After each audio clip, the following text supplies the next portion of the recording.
qui? Louis de la Porte. Louis de la Porte naît le 12 janvier 1842 à Loches, en Touraine. C'est un personnage à multiples facettes. Il est marin, explorateur, dessinateur, conservateur. Il meurt le 3 mai 1925 à Paris à l'âge de 83 ans. Mais qu'a-t-il fait pour être encore connu aujourd'hui? Pour le comprendre, il faut remonter en 1858. Âgé de 16 ans, Louis de la Porte s'inscrit à l'école navale de Brest, les bords d'Arles. C'est alors que l'apprenti marin fait le tour du monde. Il découvre le Canada, le Mexique, la Martinique, les Bermudes, l'Islande et encore bien d'autres. Il fait même le tour du Mékong.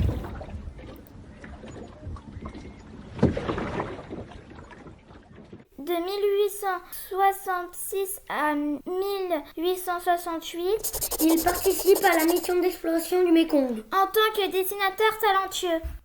Ce fut le choc de sa vie en découvrant le site d'Angkor et ses temples recouverts alors de végétation.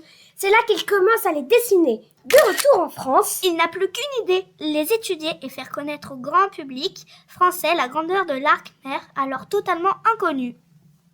Il retourne au Cambodge et mène ses propres missions.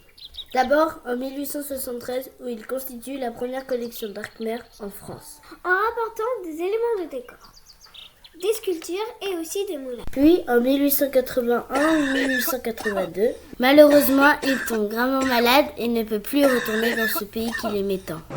Il milite pour créer un musée de l'arc-mer à Paris, un rêve qui deviendra réalité. De 1882 à 1924, il est nommé conservateur du musée indo-chinois du Trocadéro, intégré après sa mort au musée Guimet. De grands morceaux de temples sont reconstruits lors des expositions coloniales de Marseille en 1906 et 1922.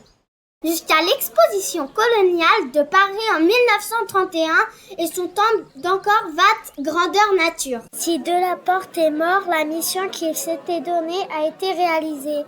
L'arc-mer est aujourd'hui reconnu à sa juste valeur.